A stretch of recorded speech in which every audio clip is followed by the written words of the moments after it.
Assalamu alaikum. I'm Prabhakaran. I'm working as a supervisor.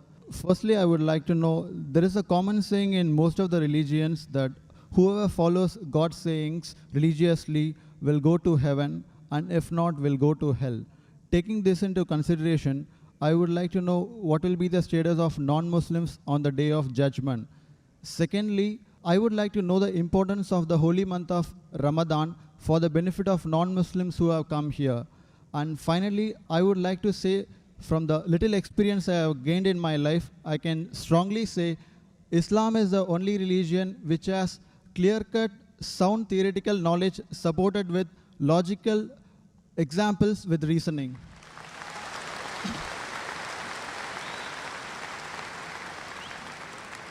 The brother asked three questions or three statements he had made. The first question was that all the religions say that if you don't believe in the commandments of God, you will go to hell. What will happen to non-Muslim on the day of judgment?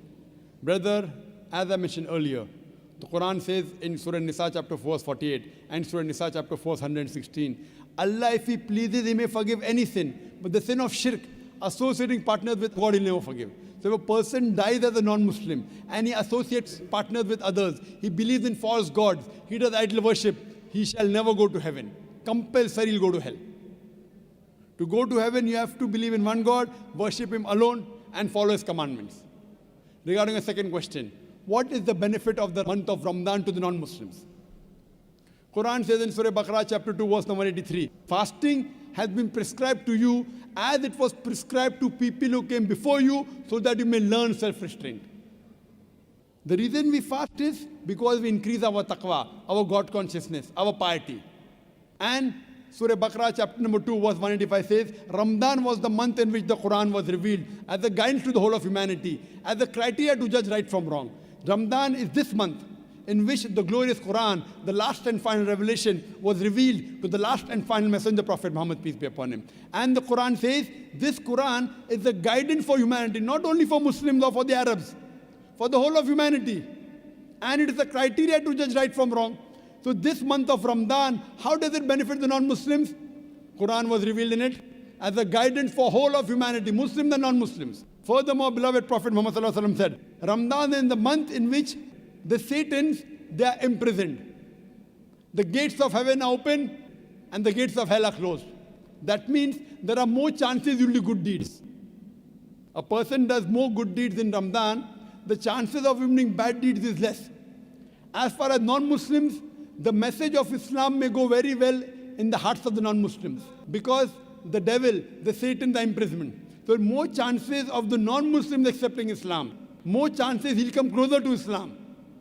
Regarding a third statement, you believe that Islam has got theoretical points in it and it is backed up with reason and logic. So when you agree that Islam then rules and regulations which are backed up with reason and logic, my question to you in this month of Ramadan, then why don't you accept Islam? It is not a question of accepting Islam. For the matter of fact, I do accept all the religions, all the good things every religion is saying. So I don't have any... Brother, you say you believe in all the good things in all the religions. That means there are some bad things in some religions, correct? I do agree, strongly agree. Oh, fine. I want to ask you a simple question. What do you think is bad in Islam? Practically, I have not come across anything bad in Islam, but maybe in practice, people have... No, in Islam, don't talk about Muslim. Muslim may be bad. I'm not talking about Muslims. Okay. Talk about Islam. There are Muslims who may have alcohol, there are Muslims who may cheat. I'm not come across anything bad about Very Islam. good. To be Now very frank. you told me very frankly, you take good things of all the religions. You also said you know there are bad things in other religions. And you also said you don't know of anything bad in Islam. So Yeah, now in the other religions, there are good and bad. In this religion, only good.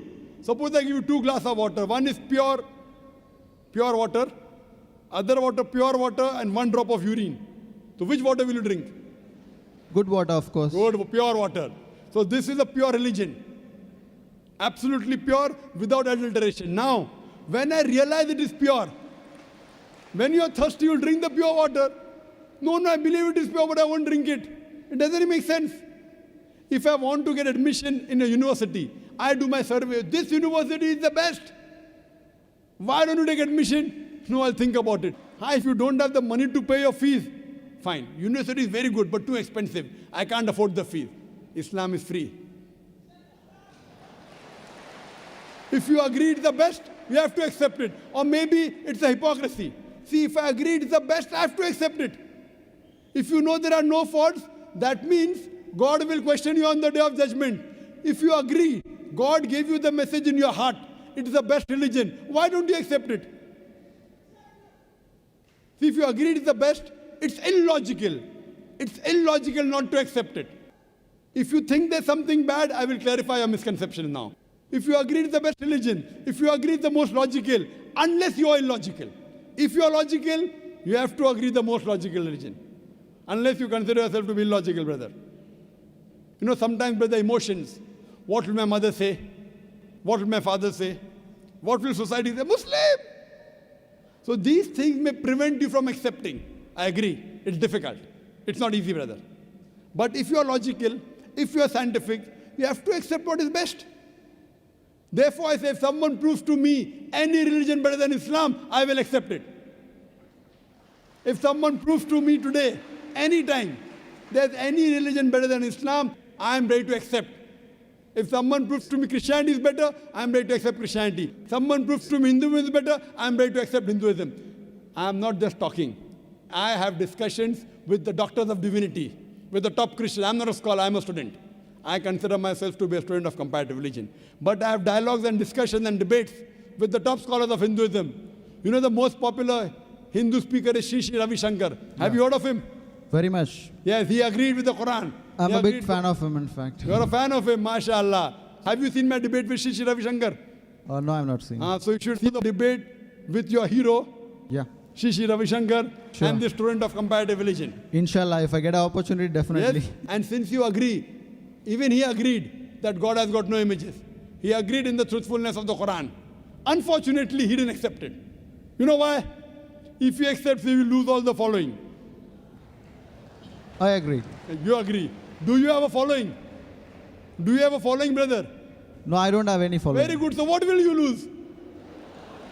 Maybe some friendship, maybe some relatives. It's difficult.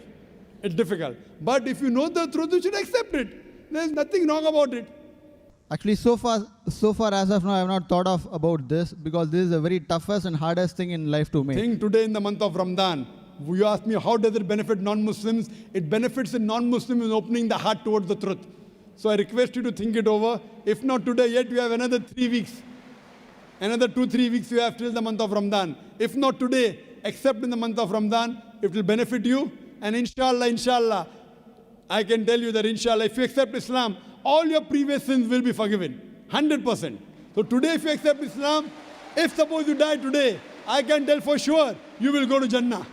I'm not sure about myself, but about yourself I can tell you. Because the moment a person accepts Islam, all his previous sins are forgiven.